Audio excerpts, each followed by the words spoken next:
in Ecuador, the government knows the difference between the good people and the bad people. And the government focuses its efforts on the bad people instead of the good people. And I said to you before, we don't have to look over our shoulder and wondering what the hell the government is going to do to us today.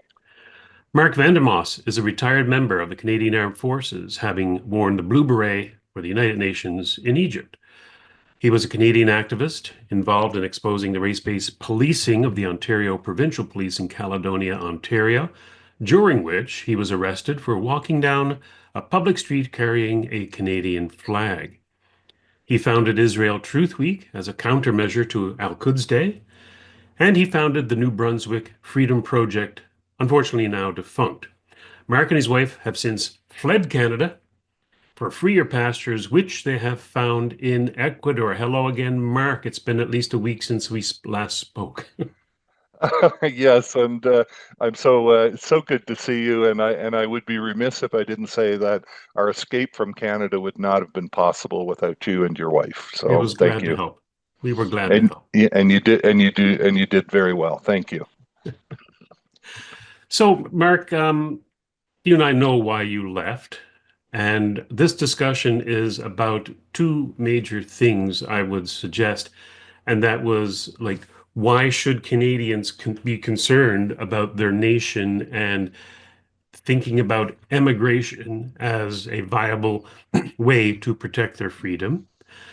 And two, what's it like in Ecuador compared to Canada? Because now that you have been taken out of the propaganda machine here and put into a propaganda machine in Ecuador, at least you now have a very good understanding of what you left behind and what you've gone to. But first, let me just ask the question, why did you leave? What was the straw that broke your back? Well, the final straw was when Justin Trudeau started dehumanizing us and calling us racist and misogynists not to be tolerated, followed by his announcement that he was going to stop people who refused the medical experimentation from leaving the country. And as you noted, I worked with Jewish people for many, many years, and including a Holocaust survivor. And I've been to Israel several times, and I'm very, very acquainted with modern Jewish history as well as, even contemporary history in the Middle East. And once you've dehumanized somebody, a class of people, and taken their rights from them, because as you know, in New Brunswick, we were essentially stripped of our rights, and then locked them in the country. It's a very slippery slope from that to being put in camps and getting shot. Okay, I'm sorry, it just is. And 1 month after we left, the so-called conservative leader of the of the conservative government of Blaine Higgs tried to deny food to unvaccinated people. Well, let Yes. me tell you, trying to deny food to people and putting them in camps and shooting them, that's a real slippery slope. And so that happened 1 month after we had left the country. So I think our fears were well justified. But in the run up, I'm a fighter, and especially during the Caledonia stuff, our team won a Supreme Court of Canada decision in Fleming v. Ontario, 2019. That is now kind of being cited by Ezra Levant and some others. It involved the police, the Ontario Provincial Police, arresting innocent people like us to avoid provoking violent people, which were these native militants in Caledonia. And the police thought they had the right to arrest us instead of the violent people, and we said no, that's not going to happen. So we're a fight. I'm a fighter. I mean, I sent a detailed report to the government of New Brunswick. Every MLA got a written report, 75 pages, called "Vaccine Hesitancy and the Risks of Medical Segregation Discrimination." No, not one MP wanted to know more. So We left, but it was so we were still fighting, and I was invited to speak to different groups in people's homes at outdoor events. People were getting so desperate. I mean, I had people coming to my house because they knew my history as an activist, and that we had them coming to our house. Oh my God, I've worked for the college for 23 years, and now they're going to fire me because I won't take this vax.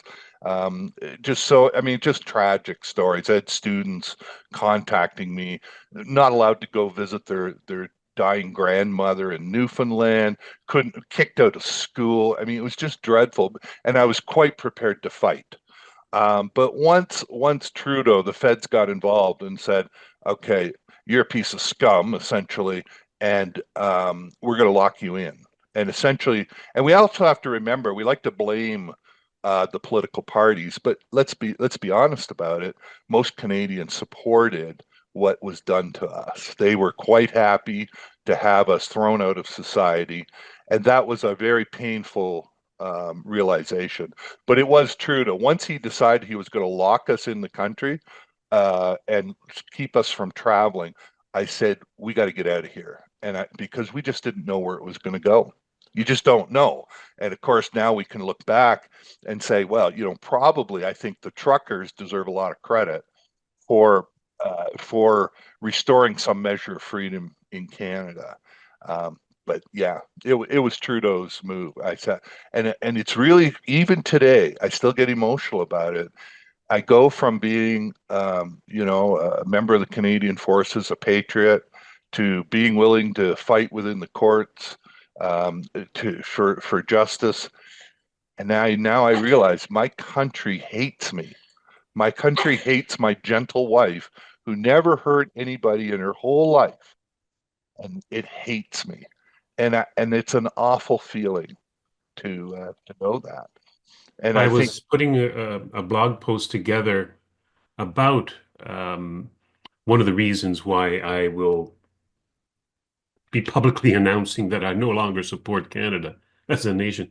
And part of my research, I wanted to, I went back to look up exactly what you were talking about and what percentage of Canada could be considered to be our enemies of freedom. And it turns out it's 78%. Because there was a poll done by Leger, October 2nd, 2021 was when it was published in the Globe and Mail or Canada Press, and it says 78% Canadians support COVID-19 vaccine passports for public places. There you have it. 78% of our fellow countrymen would want to see something like that, and that is a slippery slope indeed. and dead. I mean, I had people, Robert, in Moncton. We were at the bridge. We were doing a protest there, and Yeah, I had normal looking people like you, like me, like anybody around us come to my face and say, I hope they keep you out of the hospital. I hope you die. And these were just ordinary Canadian, ordinary. And of course, you know the book Ordinary Men, right? Where the ordinary police officers, I think it was in Hungary, they recruited in to commit atrocity. They were recruited gladly in to commit atrocities against the Jews. And so these were ordinary people. Deb had friends for 40 years who just wrote the disgusting email, and so we were just talking about that today, and we realized that you don't really have as many friends as you think. You probably have a couple of good, you might have one or two friends, the rest of them are just acquaintances. fair And weather so friends. very fair weather friends. And you find out when the chips are down who really is a friend. And very few people have them. Now, I would go so far as to say, oh man, I had people on Twitter calling me a plague rat and stuff. And but I would go even further. Okay, remember we had an election in 2021 in November? Who won that election? Okay, there was one Freedom Party in the whole country who was against the abuses, the sadism that these provinces and feds were inflicting on human beings. There was only one party speaking out against it, and they got what? 3% in the polls. So 97% of Canadians, even to this day, still support the parties that were okay with destroying my life, your life, my wife's life because we refused medical experimentation. Okay. And that shows you the dreadful power of controlling the media, first of all. I mean, that's a whole other issue. But really, for Canada, that was the last straw. That was okay. That was the point where I knew that okay, this could get really, really bad. I don't know how bad it would get, but we got to get out of here and we got to think like refugees, not as immigrants. And I had this woman call me while we were packing. Okay, my wife's bawling in the next room, and I'd never seen her cry hardly in 33 years of marriage. Okay, this is a strong woman. She's crying in the next room because she's got to sort through all of her things, as you know, because you were there. Um, Precious, which we'll keep, important, which we might need if we come back, and abandoned. And as you know, we abandoned stuff in the house. We had to Yeah. get out. We had 6 weeks to get out of the bloody country that we were born in. And so I get this woman. I was still taking calls up to the last week we were leaving. And this one woman calls me and she says, "Oh, we really want to get out of the country. We're really, afraid." And she says, "I have one problem." I said, "Great, just one problem. That's great." And I said, "What is it?" "My husband has a Beatlemania collection." And I said, "And?" "Well, he doesn't really want to leave it."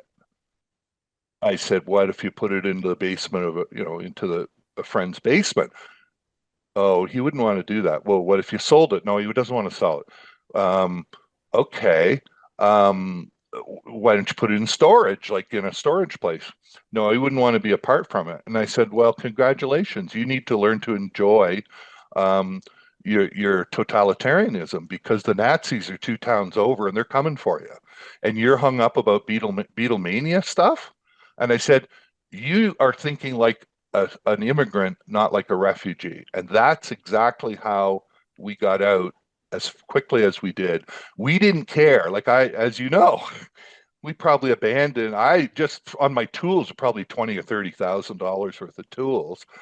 Never mind all the furniture, all of our possessions. We came to Ecuador with 2 suitcases, three suitcases, 2 laptops, and a 15-pound Norwegian forest cat, and that was it. That's all we had. And we had some stuff. Some of our stuff is in your basement that maybe we'll be able to bring down one day, but that was it. We came with nothing. And so I wasn't telling her anything that we didn't believe, but it was the mindset that, okay, we don't know where this is going and they're coming for us. And we got to get out and screw the possessions. And you learn, and my wife taught me this from a previous time in our life, that things don't matter. What matters is you're together, you love each other, and you'll build a life together, whatever you're doing. And so, but most people don't get it. They're still owned by their stuff, not by any concept of freedom. Freedom mattered so much to us that we were willing to give away all of our stuff just for the chance to be free and hopefully not be put in camps for what we were doing. I actually envied you when you were moving. I mean, we ended up cleaning out your house at the end of the day. You had gone. You left. You left your car to me. Yep. Just Well, here's the keys. I charge you $1. Even though I did have to pay the tax on the fair market value. On the thousand. And you Yeah. sold your house, and we had to go through your belongings and take what we wanted and leave the rest. It was like I'm saying, oddly enough, I envied you because it made me think about all the stuff that I have, right? My wife and I. And it took basically one 53-foot truck to move here, plus another truck, another 26-foot truck to move all of our stuff to New Brunswick. Yeah. So we are encumbered. And it's not just my Beatlemania collection, which I have none of. Actually, I do have a platter of the old Beatles. It's worth about a Oh, dear. hundred dollars. That was yours. That was yours, wasn't it? Yeah, it was I don't mine now. remember having a plate, a Beatles made Beatle plate, Oh, but I don't remember where I anyways, got it from then. But no matter. The thing is that we are encumbered, and if you're thinking yeah. about, you can't leave because of stuff, then you really don't believe in the history and where it's going to lead in Canada. And to I, that point, I did a grok search because I'm always thinking about, in my lifetime, I'm a little younger than you, but in my really? lifetime, yeah, With that beard, it makes you so distinguished. makes me look old, I know. Um, I was thinking of what it was like when I was born versus today, which is over 60 years, shall we say. And then I asked Grok, I said, give me 30 pieces of legislation that would be antithetical to a libertarian philosophy. It gave me 35. So, Good old Grok. and when you go through them, you're going, oh my God, I forgot about that, and this, the gun control, when I was born, there was no socialist medicine, socialized medicine. No. That came in 66, 67 in various provinces. All of these things, all of these intrusions into our life, all of these regulations, like we just saw the other day, the massacre of those was it ostriches in, Ostriches, yeah. Well, yeah, it's doing yesterday, I think they were killing them all. 800 shots were fired at them. yeah, perfectly healthy birds killed because of regulation and control and power. So from the early 60s to today, I see the dramatic, downfall of Canada. But conversely, I asked Croc, give me legislation that would be in line with libertarian philosophy. And it gave me some. It gave me quite a few, actually, including things like the free trade agreements that we've struck with the United States, Costa Rica, for example, Mexico, Ecuador, and Ecuador. Ecuador. Yes, yeah. Um, a lowering of income taxes, believe it or not. Yes, including with even though they had to bring in the GST, Harper knocked it down a point. Um, Free trade with Chile, privatization of a lot of what used to be crown corporations or businesses, including Canadian National Railway, Air Canada, things like that. The repeal of the Petro-Canada Act. So there have been one steps forward for every two steps or three steps back, trying to slow the inevitable destruction of your freedom in this country. So my question to you, Mark, is that given that, are our problems solvable, or is it a fundamental institutional and cultural problem that is insurmountable, that cannot be overcome because it is institutionalized and it's cultural? Well, I think you nailed it. When I started the New Brunswick Free Province project, I still had some faith that, and the idea was to duplicate what the New Hampshire Free State Project was doing, is encourage people to move to New Brunswick and gradually take over the politics and force conservatives to be conservative. And so I still believed in that. I mean, I think I started, I don't know, 2020. I think it's around 2020. And and then once COVID started and the response to it, um, I realized that Canada was utterly lawless, first of all. And we decided, you know what? I am a fighter. Like I enjoy a good fight. I really miss those JD Jewish Defense League rallies in Toronto. I'm not afraid to fight. I've been to jail 5 times, arrested 5 times in Caledonia. But once your country collectively has decided that you are trash and you are an enemy of society for refusing medical experimentation, and they threw away the charter, they threw away the Nuremberg Code, which was all about bodily autonomy. They threw away the UN Declaration on bioethics and human rights. They threw away everything in the charter that we thought we believed in was now gone, whether it was mobility rights, the right to life, liberty, and security of the person. Well, those are gone now. Free speech is now gone.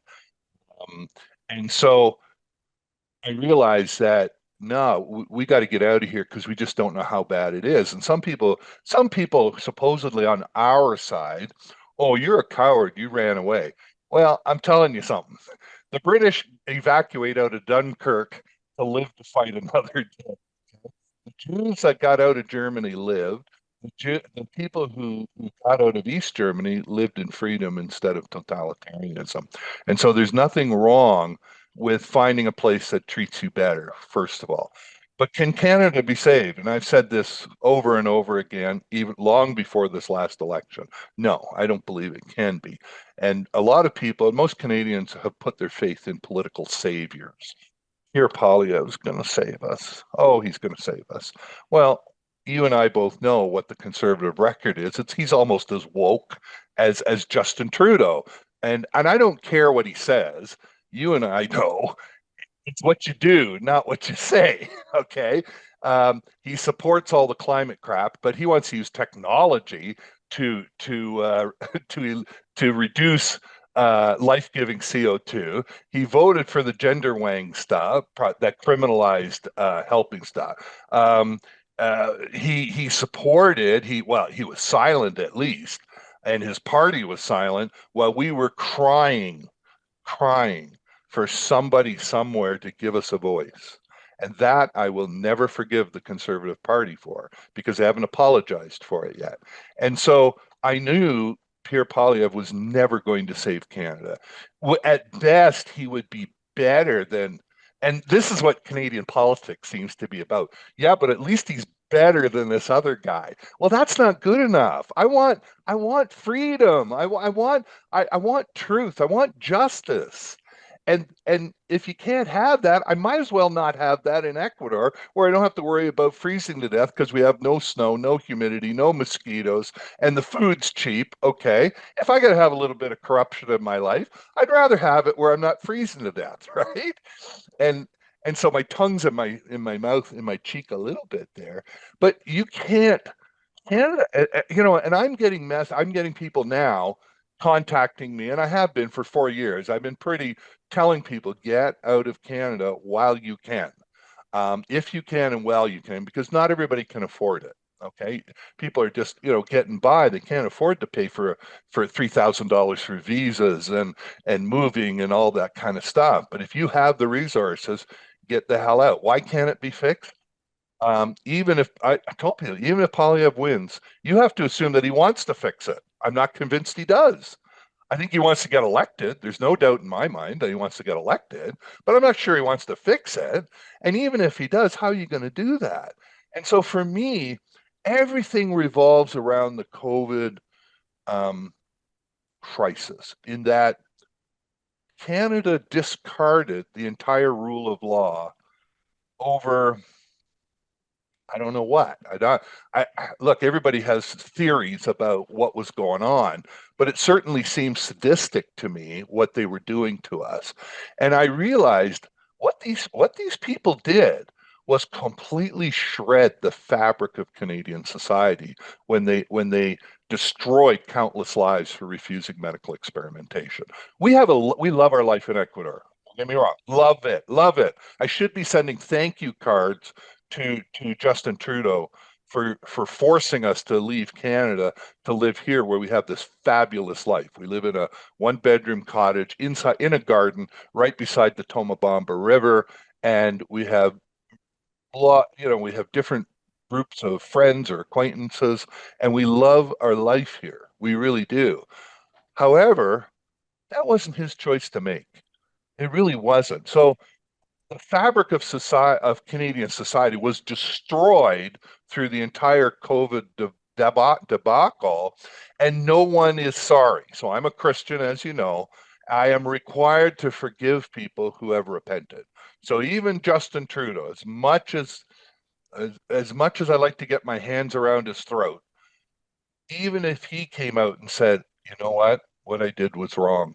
What we as a party did was wrong," I would have to forgive him. I would want to forgive him because that starts the healing process where somebody says, I mean, it's okay to reconcile with Native people. They talk about that for the last 25 years. We got to reconcile with Native people. You apologized for the Chinese head tax. You apologized for Japanese internment. You apologized for turning Jews away. And what? What are we, 70 years later? And residential schools you apologize for, but yet here you destroyed all of these lives over nothing, and nobody's sorry, Robert. No one in authority is sorry. And that tells me you are not, that alone is enough. That collapse of the rule of law, of these sacred principles of bodily autonomy and all this magnificent charter that was going to protect all our rights. It's the charter of imaginary rights. It is, it is a, it is, it is less useful than a piece of used toilet paper. I'm sorry, it's unenforceable. If you're a pedophile with child kitty porn on it and vicious stuff, the Supreme Court will hear your case and they'll let you off the hook. Um, if you want to kill a bunch of ostriches who are completely healthy, Supreme Court don't want to. Yeah, kill them all. Kill all the birds. If your Sheila Lua is dying because you can't get a lung transplant for because you refused a drug for a disease that you were already had immunity to, Supreme Court doesn't want to hear that. Okay. I'm I remember I come from in 2019, our team, and I'm generous when I say our, it was a member of our team who won this case at the Supreme Court of Ontario of Canada 9-0 that said police can't arrest innocent people. So I believed in the charter. I no longer believe in it. I believed in the courts. And so who's going to fix it? Now we transition after destroying all of the informed consent and on the Charter of Rights. Now we transition to a phase. October 7th happens. All of a sudden, the people who I admired, for some of them, and you would know their names if I said them, who I admired and looked up to for standing up against the COVID uh, excesses, are all of a sudden try like October 8th, they're defending Hamas. And these people we're bringing in Gazans. 80% of them, at least, support what Hamas did. We're bringing them into Canada. We already had enough Muslims. Jews are being terrorized. If I told you, the people I know, the Jews I know in Canada, they're terrified of what's going on. And one shul or synagogue, it's been attacked 10 times. Now, does the government of Canada condemn all this stuff and take action to stop it? No, just like it didn't condemn. I don't know what the real number is, Robert. Maybe you do. How many churches have been attacked in Canada? We used to think it was like 100. Somebody was using the number 500. I don't know if that's true or not. I don't know what the real number is, but it's over 100. Nobody cares about that. So we went from hating the society, hating the unvaccinated, now hating the Jewish people. And our government, again, is at the forefront by recognizing these monsters who are raping and torturing and kidnapping and slaughtering Jews, even while their own hostages are sitting underground. Our country did that despicable thing of giving those people, those monsters, hope that they were going to win this propaganda war, which they have. They've won the propaganda war. And so now we're moving on. Oh, now it's the Americans. We all got to hate the Americans. Yeah, because of Donald Trump and not the 15 years or whatever the heck it's been, the years of Trudeau. No, no, no, he had Trudeau and the Liberal Party didn't do anything wrong. It was all Donald Trump in 6 months. He's destroyed Canada. We got to hate him. Okay. And now we're getting okay, so it's like a national pastime. I realized that Canadians' national pastime is hating people. Now it's the boomers. Oh, now I'm seeing, I used to go out to all these rallies. I mean, I went to a bunch of them. And I'd see a lot of boomers there. We were all fighting the COVID abuses. Now I got to listen to these same freedom loving people. Oh, it's the boomers that are screwing Canada. Well, I'm sorry, but there's a lot of other groups, age groups that were involved in voting left wing, not just some extra, segment of boomers. And now we reach a point where, and you and I have talked about this, we've wanted reconciliation. The idea of apparently Canadian reconciliation with Native people is the Native people get all our land and all our homes, and I guess now, Robert, I just find out TD Bank is giving no fee accounts for if you identify as an Indian. So now what we're reaching a point where we have master races of the Indians, we got the Muslims, and people like me and you and my wife, we're expendable. So all this to say, no, you're not coming back from this. It's just not. That's a very long-winded rant to explain why Canada is done, done like dinner. And the only hope people have, either get out, and this isn't something I came up with today. I've been saying this for 4 years now. Either get out or get to Alberta and hope that number one, you get independence. There actually is a vote because I'm not sure they have the votes.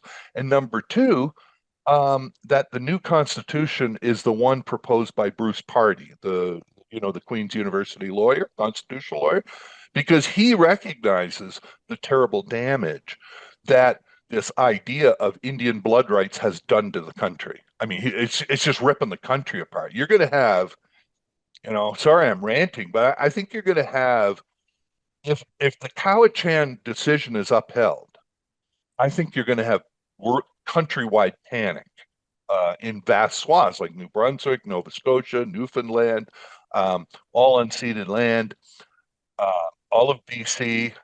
I'm sure there are parts of Ontario, but I'm not sure. And you're going to see absolute panic. And so it's for me the COVID thing cemented the idea in my head that Canada was over because nobody's going to apologize. And the fabric of society is so badly shredded now.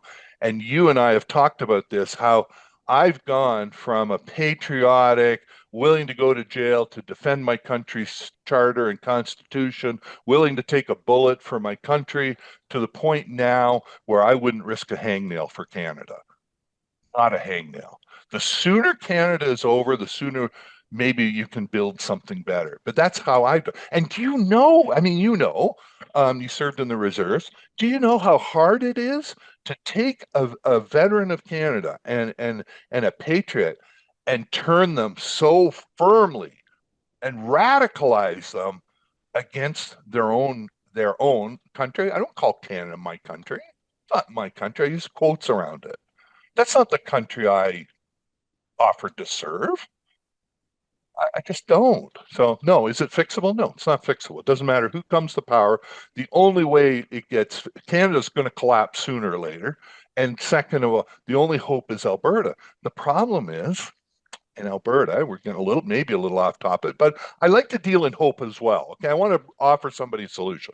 The solution we got out.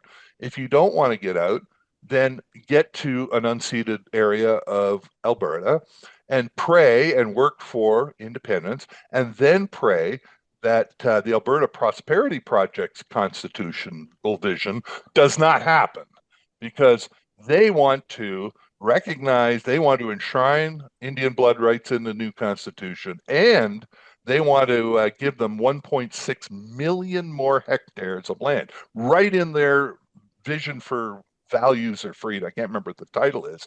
It's right on their website. And so those are your options now. I'm sorry, Canada's not coming back. Or you get to learn to live with communism. I don't know. Sorry, I better I would take a agree. drink to let you talk now. Yeah, I would agree with you. It is unfixable. It is fundamentally flawed by its institutions.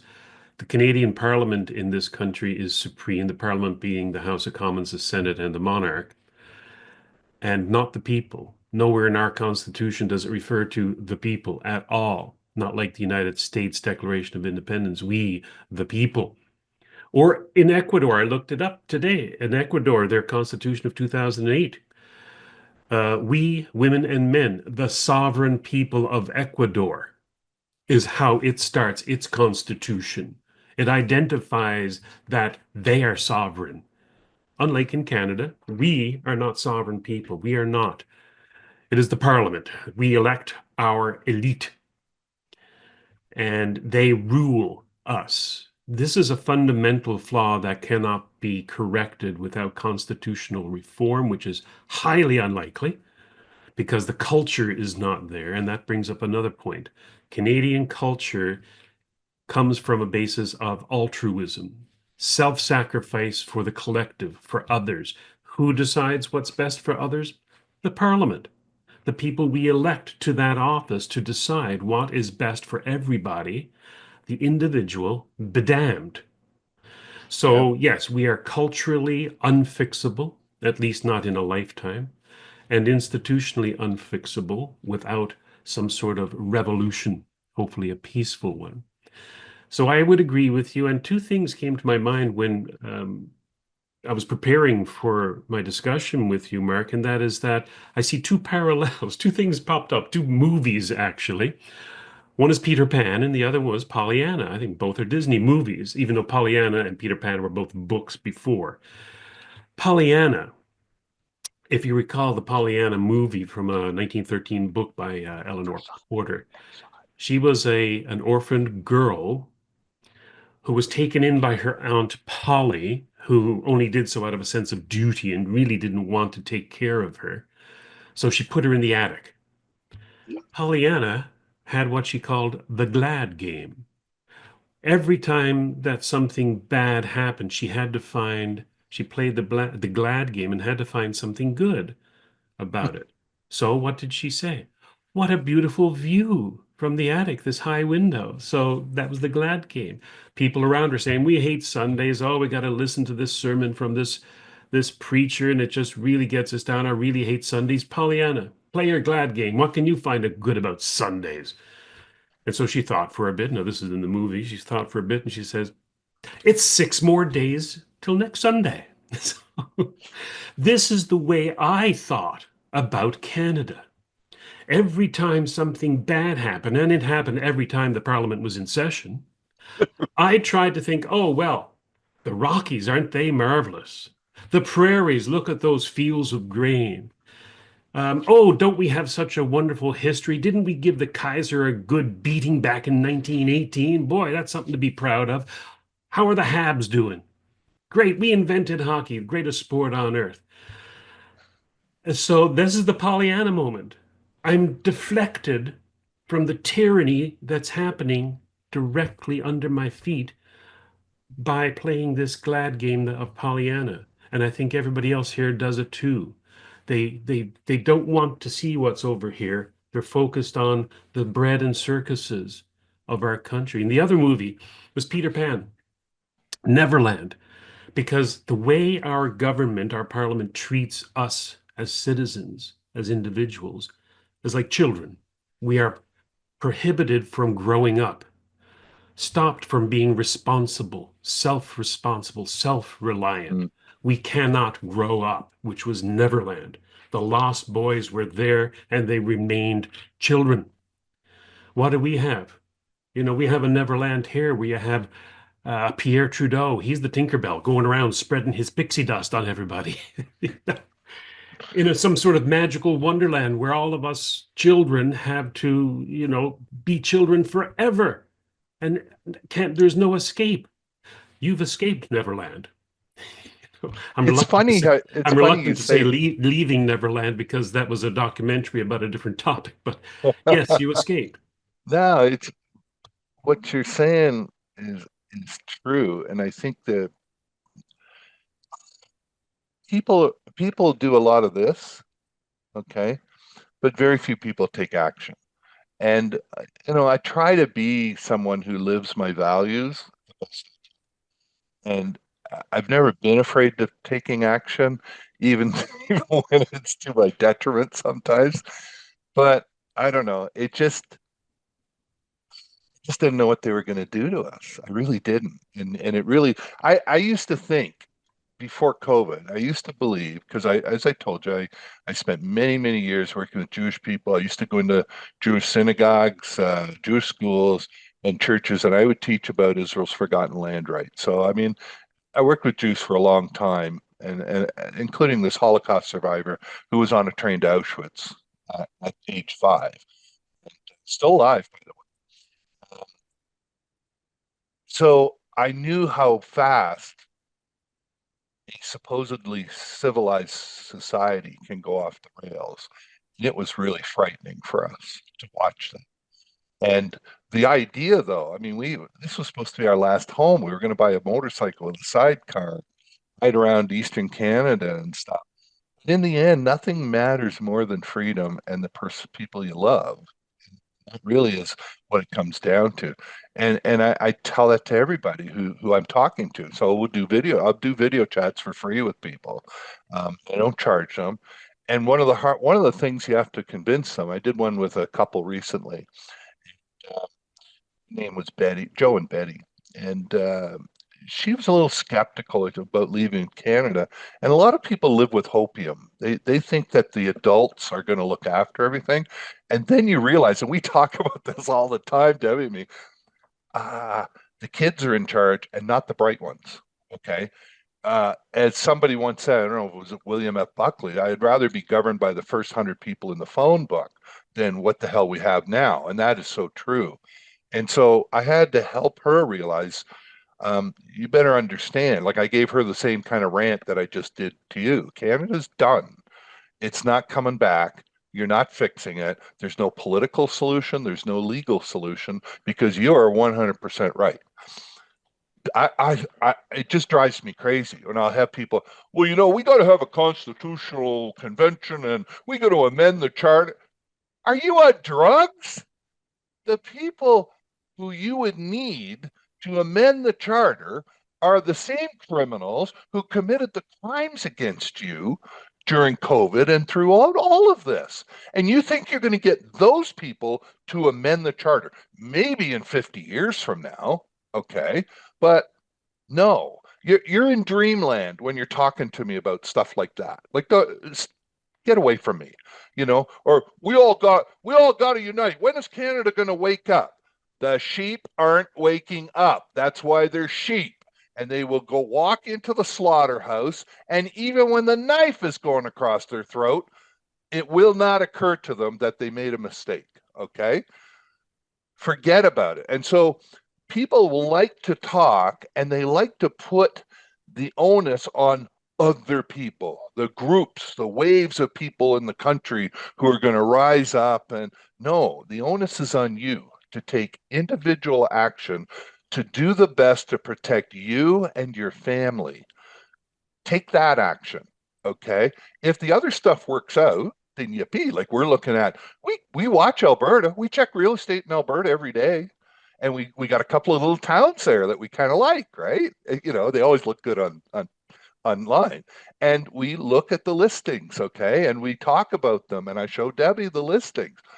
But I ain't going there until it's clear that the communists didn't defeat the referendum and that the bloody country, and you're getting it on the right track.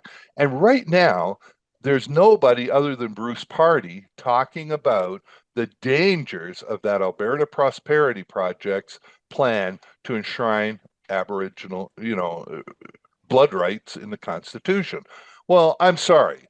We've already disrupted our entire life and gave away everything we own to get out of the country to a place of safety where we can enjoy our life. I ain't going back until I'm sure that you guys got this thing right. I mean, yes, I could go back and I'll fight for Alberta independence. Okay, Mark and Debbie not being there is not going to affect your fight for independence. So spare me that nonsense. But the message is we all have to take responsibility. So this woman, Betty, she was still living in hopium. And I set out the reality for her, and her husband later thanked me. He said she really needed that to hear that that no, you've got one hope, get to Alberta. That's it. If you want, and even if you're leaving, I would still get a residency in Alberta because if Canada collapses, I don't know who's paying our pensions, Robert. I'm pretty sure Ottawa ain't going to be paying them because when Greece had all the problems, this is what about 10 years ago, they got bailed out by the IMF. They were cutting pensions and everything, and so I can see it. And they've already been talking about OAS cutting OAS, and so I like to, okay, what action can I take to protect myself? Well, if I'm already in Canada, I could move, I'd be getting my U-Haul out to Alberta and then establishing residency. I think you have to be there for a year to be considered a resident. And then you can still leave if you want to, but you're probably got a better chance of your pension getting paid. Like, and I'll be honest, we've had conversations about this. Okay. What do we do when Canada collapses? Because we're from New Brunswick. New Brunswick's probably going down as well. And so if Canada goes, I'm not sure that my wife and my pensions will be paid. So you better have other assets and you better have them in US denominated dollars because that's the best you can do now. So we got some Bitcoin, we got some um, uh, US securities, that kind of stuff. Anything denominated in US dollars. So I have like a gold ETF based in US dollars. Because sooner or later the Canadian dollar is going to collapse. It has to if they keep going on this path. I mean, a $78 billion deficit? Are you on drugs? That's the economist that was going to save us. When I Yeah. moved to New Brunswick, Mark, it was an eye opener for me because, of course, it was during the lockdowns and that I had to show papers that I owned property here before they would let me cross the border from Quebec to here. I moved from Ontario to New Brunswick. I had to show my paper. Yes, I own property. Here's my purchase agreement. Please let me through.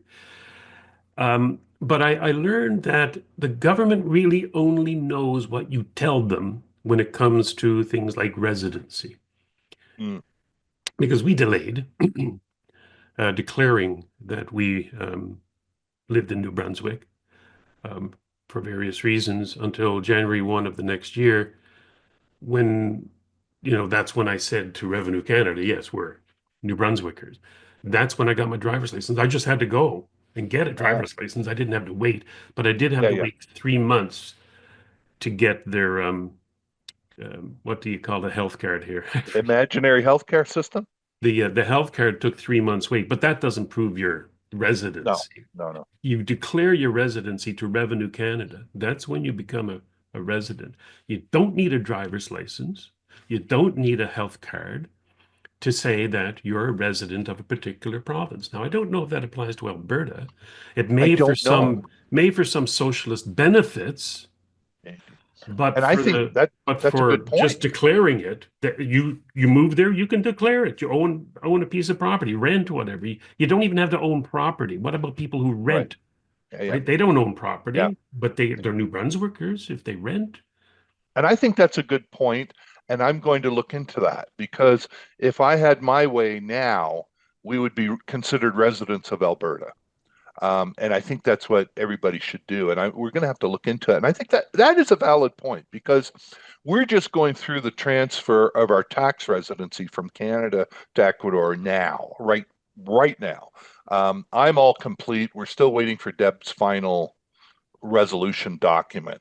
And so we declared as of January 1st, 2024, which was just before Bitcoin and gold went through the roof, um, that we were established as Ecuadorian residents, and we had to pay capital gains on unrealized gains as part of it. Now, people will call it an exit tax. There's no exit tax on money leaving Canada.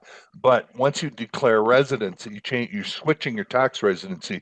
They want to get their money up front from it. From here on in, any gains are taxable in Ecuador. Now, anybody who's interested, there's one great benefit of Ecuador, and we had no idea until we got here. Canada and Ecuador have a free trade, not only have a free trade agreement, which is fairly recent, they have a tax treaty. It's the only country in all of Latin America that has a tax treaty with Canada that exempts the first $12,000 of Canadian pension income from Canadian tax. So I just got my NOA, notice of assessment for 2024, and it's showing, okay, you've got this income minus $12,000 of pension income. Okay. So no tax on that $12,000. Now in Ecuador, because you're over 65, and I think that's in the Constitution too, um, you get all kinds of freebies and benefits because you're old here. Okay. Our personal exemptions double from 11,000 US to 22,000 US just for being old people. So between the two of us, we have $44,000 worth of tax exemptions in USD. So what's that? $55,000 Canadian. So we ain't gonna be paying any tax here. So it's awesome. Now we still have That's to pay amazing. tax. Yeah, it's the only country in Latin America that has that tax treaty, and And so from our that's a conversations in the past, can you tell us again about some of the other benefits that you've noticed in Ecuador? Particularly, I think our listeners will be interested in healthcare. Canada, has the best healthcare system in the world, right? It's yeah. probably the worst. But tell us Well, about Ecuador and your personal and okay. friends' Well, experiences with it. Well, let me give you a plug because I made a list. Like I've got an article online at Substack. It's Mark Vandermaas, Vandermaas .substack.com. And I wrote an article that I keep updated. It's called Ecuador 101 and Other Options for Canadian Refugees. So it's mainly focused on Ecuador, but we also have people that we know in El Salvador, Costa Rica, and Panama, and so I've got contacts down at the bottom for them. But I have a list of the good, the bad, and the ugly of Ecuador. And I tell you, the good is the list is like this long, like it's amazing. And the really funny part about it is when we were coming to Ecuador, we didn't know we were coming to Ecuador. We thought maybe it was a 5 out of 10 if we were lucky. Like we just had no concept. We watched videos of this couple named JP and Amelia, um, who had been here for 3 years at this time. They did all these different videos, and but when we wanted to leave Canada, we had forgotten about watching those, and we'd watched those almost a year before. We'd forgotten about Ecuador, and so our first choice was going to Florida. And of course, then we realize, we ain't affording the health care. We're not affording rent. So that's out. I actually talked to a U.S. immigration attorney, Matthew Colkin, one of the top immigration attorneys in New York. And he had never filed a refugee claim for a Canadian citizen, but he said you should qualify. He's since done some. I don't know how successful they are. So we crossed off Florida. Then we said, okay, well, what about Panama? So we joined the Panama Relocation Guide thing. It's like this group run by this lady named Jackie. They will do tours around Panama and help you with immigration and all this kind of stuff. Fabulous lady. She calls me one night. She says, Mark, I don't think you should come to Panama. I think they're going to do a vaccine passport. I'm refunding all your money. Fabulous lady.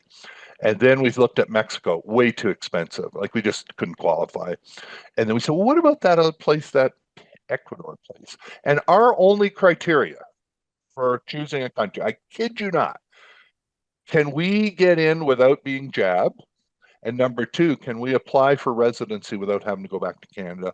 And those were the only two requirements. And so we came to Ecuador and we thought, you know, it's a 5 out of 10, it'll be good. We get to Cuenca and it's like a 9 and a 9.5 out of 10. It is awesome here. And for many reasons. First of all, the weather. It's like early Canadian summer all year round here. That no mosquitoes, no humidity. Um, water Best water in Latin America, I believe it is. Safest city in South America, it turns out. Um, Many advantages, and the healthcare, which is what you wanted to know about.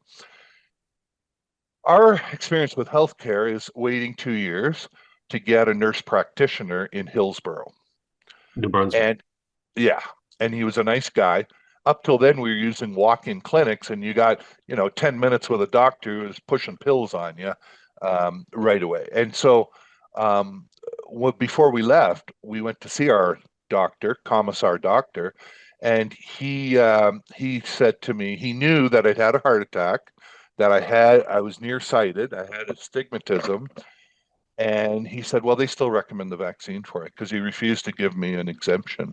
And it was at that point I realized that we don't have a medical system. We have a commissar political health system. And so it was unreal. I actually recorded him. I still have the recording. And I asked him, I said, are you telling me that in order to get my constitutional rights back, You want me to risk another heart attack or death? Is that what you're telling me? And he does this to me, shrugs his shoulder at me. Well, he's got no answer for that. So that's the Canadian healthcare system. Um, Terrified of it. So we come down here. We keep hearing about a doctor. There's this Dr. Maite. She's a Belgian woman, speaks 4 languages. Everywhere we go, oh yeah, Dr. Maite, that's who you want. And the guy who recommended her told us he came to Cuenca on 26 meds in a wheelchair. Today he's on 3 meds and he walks because of this doctor. It took us, she apologized to us because it took 48 hours to get first appointment with her. Apologized. Okay.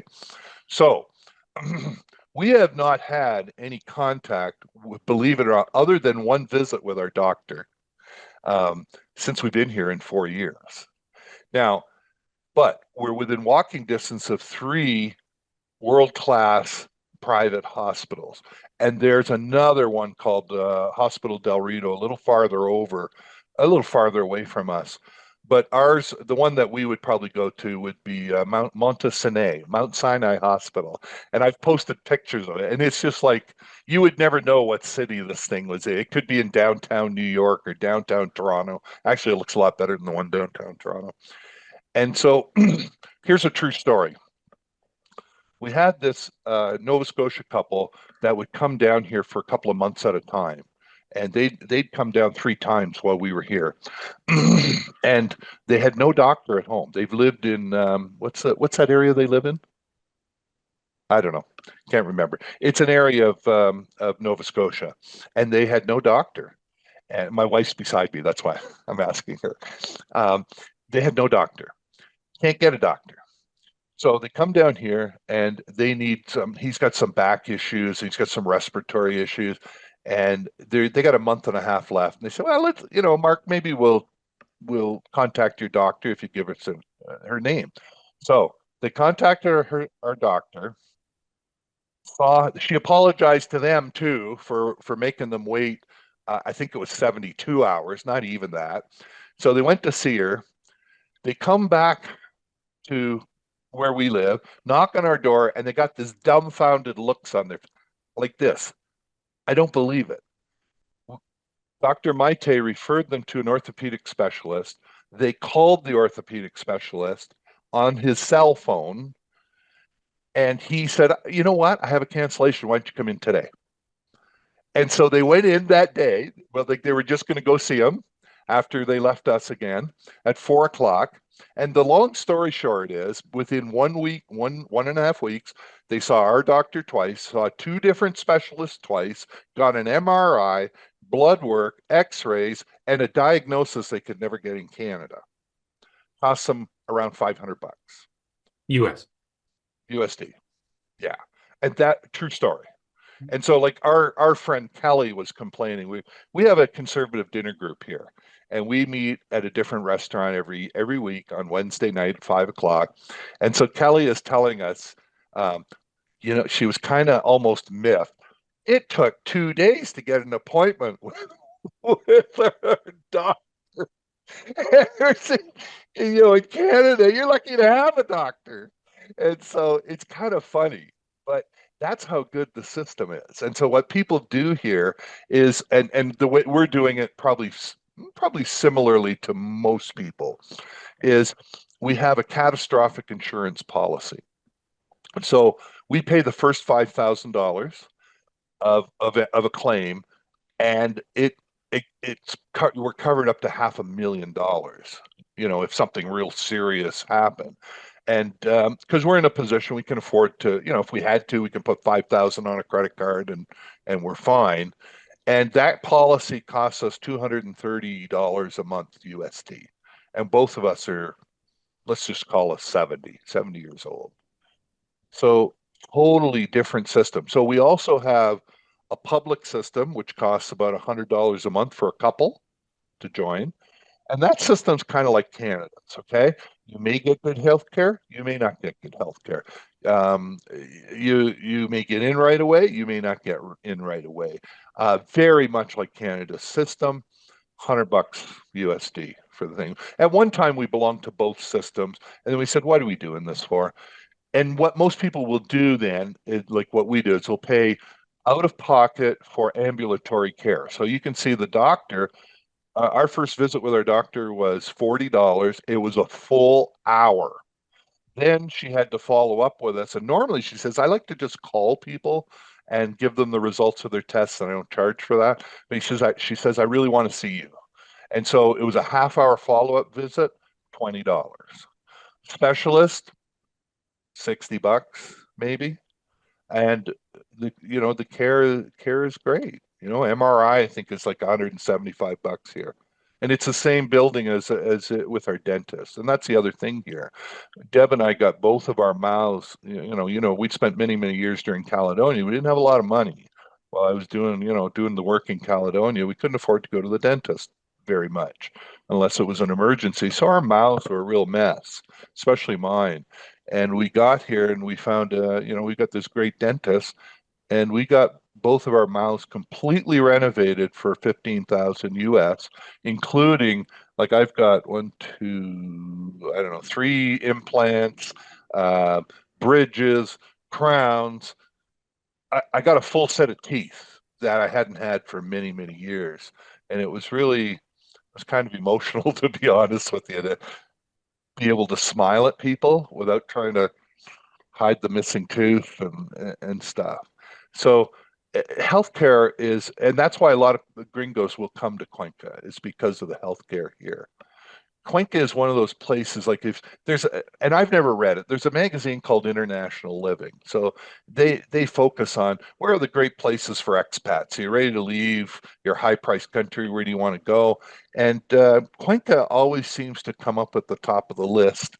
And these are people who have been to Panama, been to Costa Rica, been to Thailand, and they all seem to like Cuenca. It's just a really special place, and it's got Okay, this now the old Spanish architecture. Yeah, go okay, ahead. that Sorry. now you're getting into the Pollyanna, Mark, right? This is the Pollyanna. It can't all be all roses, even though you gave it a 9.5 out of 10 in Cuenca. Because if people are going to be looking up Ecuador, they're going to find that, well, first of all, it's an older country than Canada. 1822, they gained independence. Yep. But they had some very tough growing pains, a lot of corruption, which exists to this day. Like in Canada, Canada's corrupt, no doubt about it. SNC 11.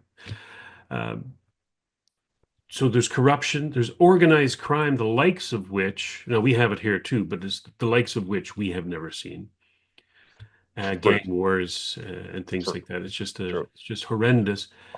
And I'm sure that there are other detractors for Ecuador, but on average, on the whole, you might say it is a far better place to live than Canada, anywhere in Canada.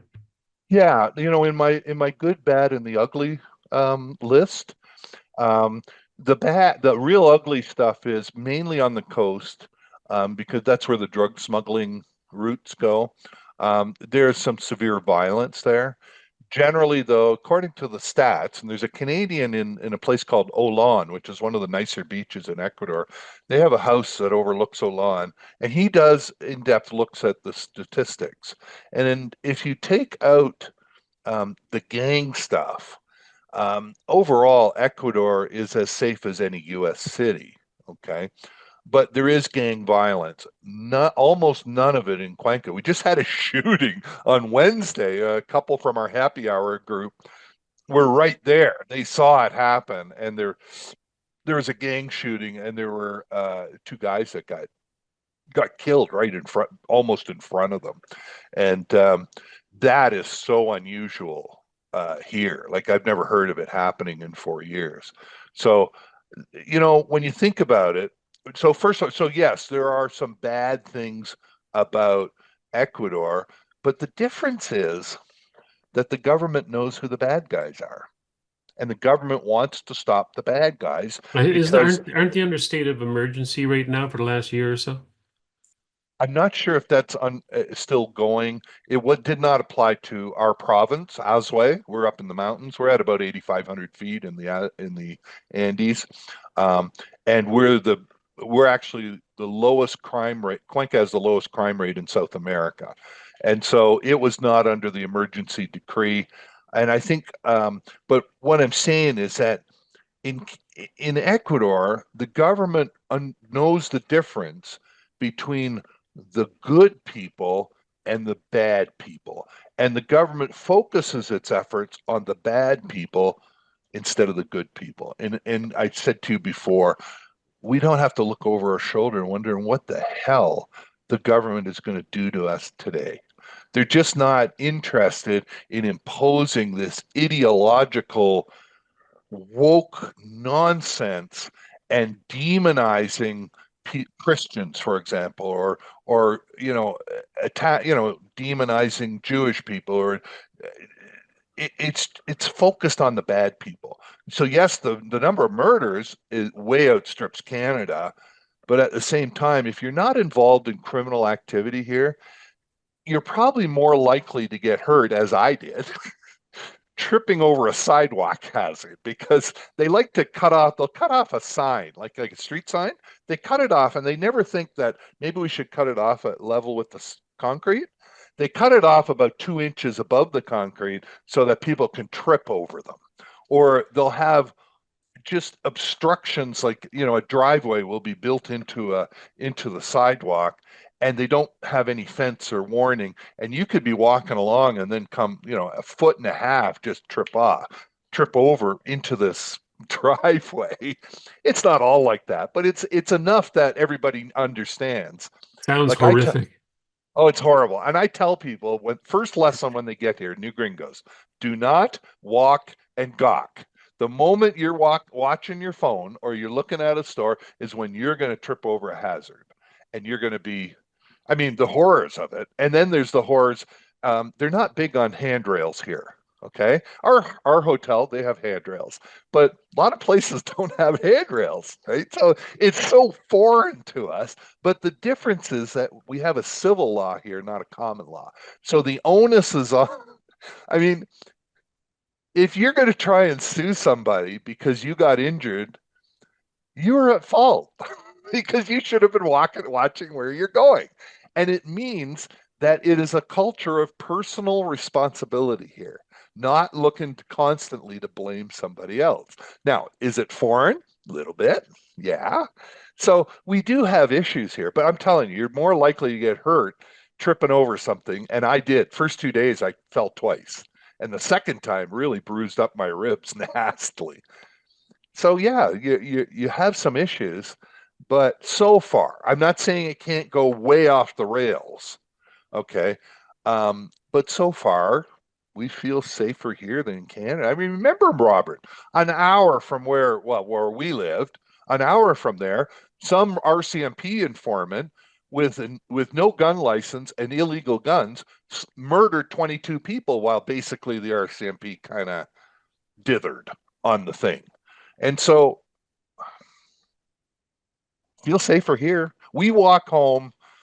We have free concerts. I mean, we're talking fabulous concerts, orchestral concerts, and we walk home at 10 o'clock at night, and it never occurs to us that something bad's going to happen to us. Just doesn't. I mean, but yeah, you can read my good, bad, and the ugly list, and you'll see there are some bad things and there's some good things, and all overall though, it's a heck of a place. We're looking out into a beautiful garden right now. Kind of some Spanish architecture behind us. We can hear the river right behind our unit. There's a hammock there, and it's weird because when I see people posting on Twitter on X all these different things that are going on in Canada. And I think that's a problem we don't have. That's a problem we don't have. That's another problem we don't have. And so you have a very homogenous culture here, mostly Catholic, almost all Catholic. We have no Islam here. Um, very little bit of the Palestinian nonsense. And when I say little, I mean little.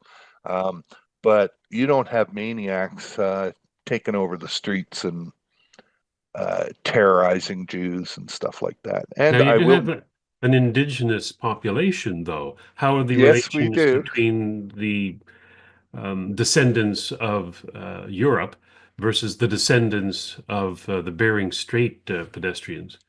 I like, I like how you put that.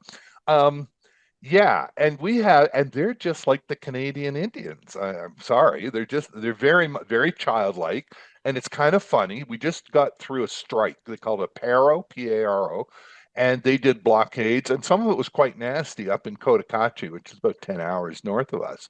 They were blocking the roads, and people couldn't get out to the hospital. They couldn't get the food into the town. There are quite a few gringos in that area, and that's not a pejorative term here. Gringo is not a nasty term.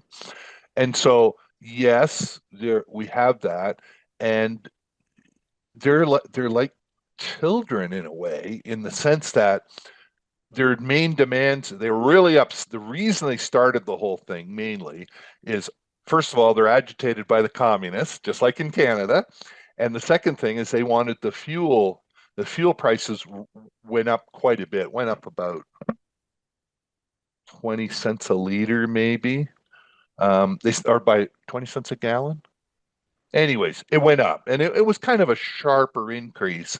But the diesel fuel was 45 cents a liter here up until the government raised it. And now I think it's like 65 cents a liter for diesel. So it's still really cheap. But remember, a lot of these people do not make a lot of money. But it's subsidized. Okay. Now you and I, we don't like subsidies, but if you're going to subsidize something, fuel is a pretty good one to do because it keeps the cost of transportation low, keeps the cost of goods low, especially food, and it benefits everybody in society. So it's not like, okay, a TD Bank giving free accounts to Indians, but not to Whitey. It's very distributed. Okay, it's if you're going to subsidize something other than health, that's not a bad one. But the government realized there was a lot of smuggling. So what was happening is people were buying up all the cheap fuel in Ecuador and selling it over the border in Colombia. Well, that's almost dried up now. So that's a good thing. But one of their demands were number one, we want cheap diesel fuel. We don't want the prices to increase. And by the way, we don't want you exploring and drilling for oil on our land. Right? Like, huh? Sound familiar? When you Yeah. say that, you sent me that link just before we spoke here today about the TD offering zero, uh, a bank account with zero fees for those who declare that they are Indigenous. Also, by the way, for newcomers to Canada for their first year here. Uh-huh. And my first impression was the same when they introduced pay equity laws. Uh-huh. The impression to me was that you've identified with pay equity, it was women. You've identified that women are weak, that women can't fend for themselves, that we must impose um, orders on business to make sure that you pay women more because they're such a weak race. This is what I was thinking. They don't say that, but that is the effect. They're treating them like children. Same with the people who are declaring themselves indigenous or the descendants of the indigenous people. Because I say that because I'm not European. They might say I'm European. I've never been to Europe, right? I'm a descendant of people 3, 4, 5 generations back who came from Europe. And so they are descendants of the indigenous. So Mm-hmm. these indigenous people, if you give them favors, you're basically tacitly saying that they need to be treated differently than us because they are unable to function in society the way we are.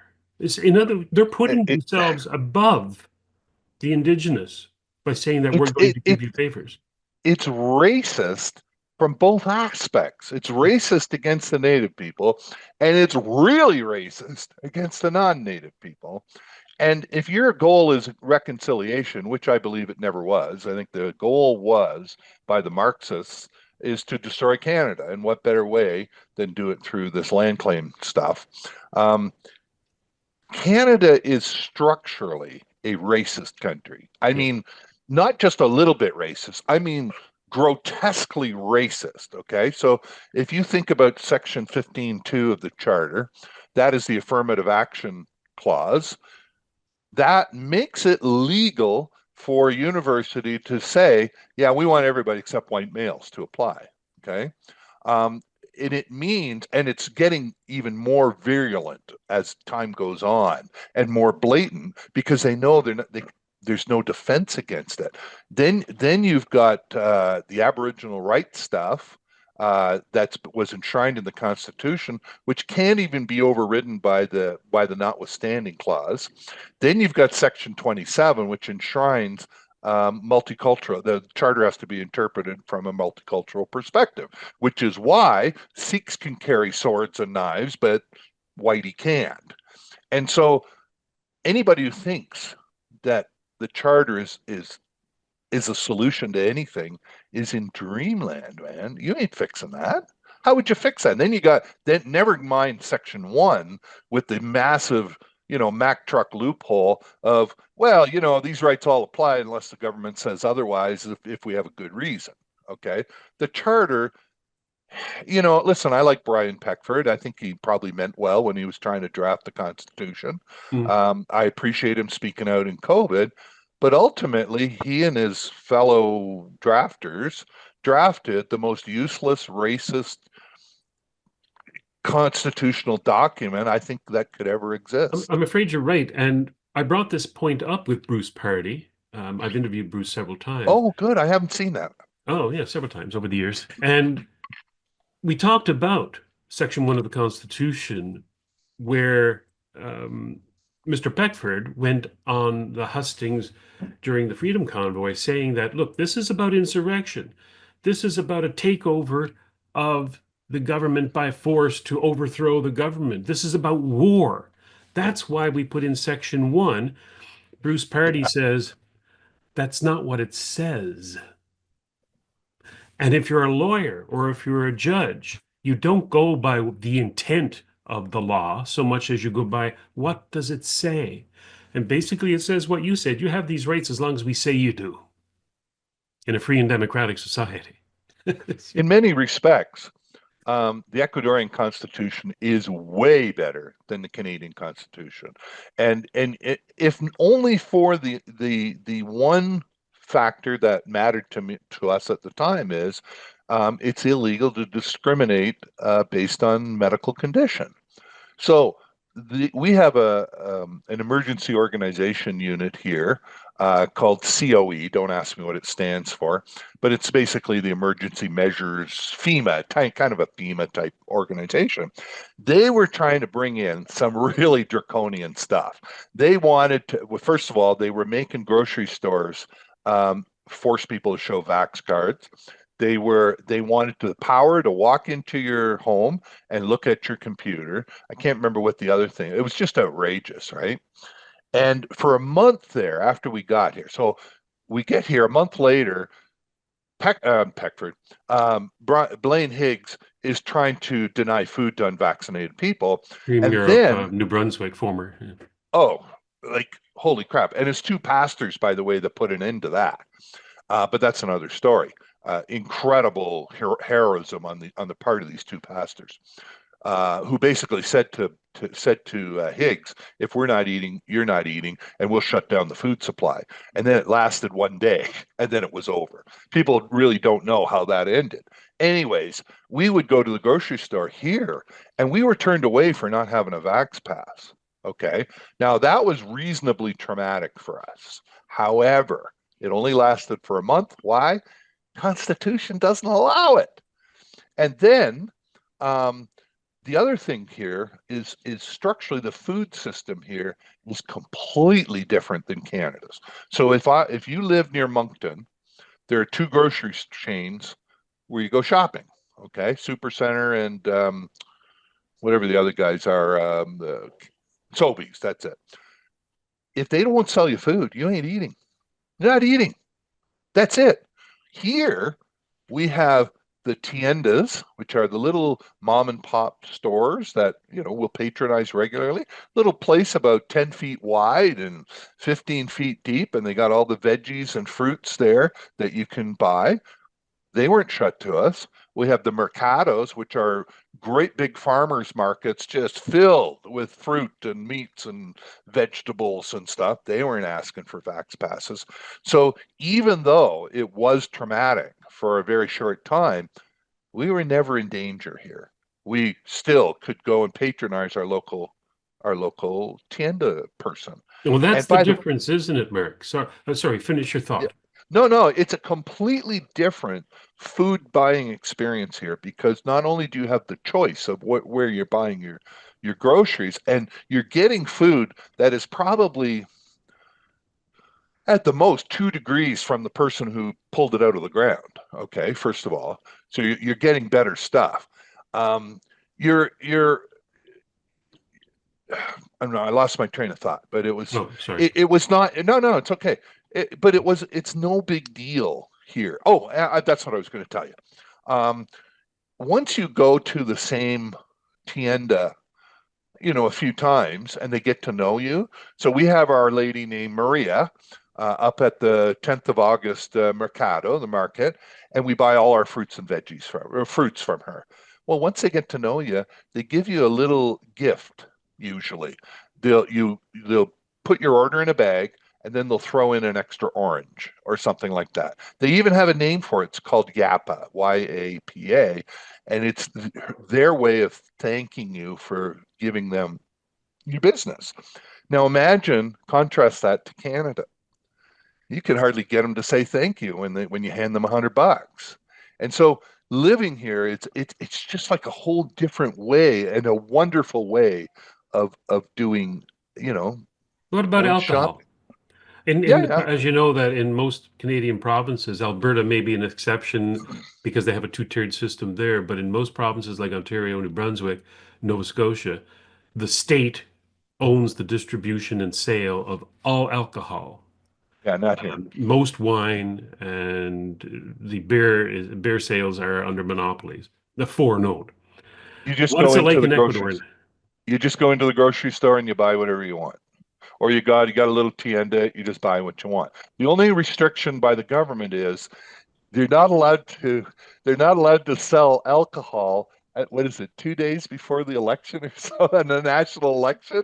They're not allowed to sell alcohol. There used to be And laws so, like that in Canada as well back in the day. well, it's probably a good law. And because you are required to vote here. If you're a citizen, you must vote here. Now, see, that's not freedom to me. To me, you don't have the right to vote because the right to something means you have the right not to do it. So you don't have the right to vote there. It's not unless you're over 65. If you're over 65, you don't have to vote. Yes. And Okay? 16-year But olds are can vote optionally. 18 to 65 are mandatory. yeah. And so, you know what? They want participation. And let me tell you, the commie candidate, the communist witch, who they thought was going to win the presidential election, she lost by 1 million votes. So bravo. So you're getting some of these, they're getting, I don't know, whatever it is. I mean, we can argue intellectually about whether that's freedom or not. Maybe not, but It's you got let it. me put it this way. It's a mechanism. To me, freedom and democracy don't necessarily mean voting. That's not what democracy in my mind means. Okay. It means that we don't have a monarch. We don't have a Yeah, yeah. family ruled business, a clique of families Okay. who rule over us. In Canada, technically we do. King Charles III is sovereign. But that's not democracy. Democracy is the people rule. And the person at the top is could just be a Yeah, Joe Blow from down the road yeah, who made it to the top. It's not a monarchy. So if voting is a mechanism, yeah, and how you work that mechanism is nuanced and is not prescribed, uh, to be for or against freedom as such. That's my own personal point of view on that. yeah, and it's a probably a valid take. Um, as gringos, until we're permanent residents, we have our permanent residency now. We're not required to vote, so it would be our choice that to become a citizen, knowing that one of the requirements, if we weren't over 65, was that we vote. And I think the idea is good citizenship. And you can argue whether it's good or not. I would say, I'll tell you, when we watch the scandals in Canada and the installation of Mark Carney and God, I don't know, so many scandals I can't even keep up to it. If that crap was happening here, they actually arrest politicians here. They actually do. Not like Canada. I think Mark Carney could go out on the street, like they accused Trump of being able to do, and shoot 10 people, and I'm not sure the RCMP would arrest them. But here, if you're corrupt, you're probably getting arrested. They had a former, was it Correa? He was a communist ruler of Ecuador. He went into the Mexican embassy to try to escape from being arrested, and Ecuador went in to the Mexican embassy. I We can saw that. argue about the about the ramifications of that, but they weren't dinking around. Okay, they were going to get this guy, and somehow I think he escaped. What's that? The second in command, Glass. That was his name. Yeah, Correa left. He's out of the country, but he's been convicted in absentia, I believe, of something. But it's not like Canada where the politicians can completely destroy the rule of law and allow themselves to do whatever. And their favorite pets, like whether it's the Muslims or the Indians or gays walking around naked at the out in the street. Um, Here you're probably going to get arrested if you did something. And you know what? That fills me with great. I love it. Love it. And Is they there know. anything? Oh, sorry, I was just going to ask you if there was anything else that you'd like to add to our discussion. I don't think so, Robert. We covered a lot of ground. I think, just go to markvandermaas.substack.com. Read the article. It prints out. If you print it out, it's actually 83 pages, as somebody said. And the person who told me that said it was the best 83 pages he ever printed out. And I said to him, it's probably the only 83 pages he ever printed out. But seriously, if you read that, and you want to talk to me, I'm glad to do a video chat with you, because my giving back is helping other people get out of Canada. And I'm glad to help you, no matter how that is, whether it's going to Alberta, whether it's going to Panama, whether it's going to, um, Costa Rica, whatever you want. I don't care where you go, but I care about your freedom, and I don't charge for that. So And what's glad to your do it. X handle? CDN refugee, CDN refugee. And I'm not posting much right now. I'm kind of mad at X for censoring me. Hang on, got it. No, we don't want that call. I'm kind of mad at X for censoring me 3 times recently when it Yes. wasn't justified. So, but you can go and you can see my pinned post, and there's a link to the article. So CDN refugee. So that's Right. good. Okay. Well, I do appreciate it, Mark. Like I said, it's good to see you again. And undoubtedly, we'll talk again in the future as things progress here in Canada in its steady decline to tyranny, and always compare it to places like Ecuador. So thanks again. Thank you again for making all this possible for us, and we'll never forget it.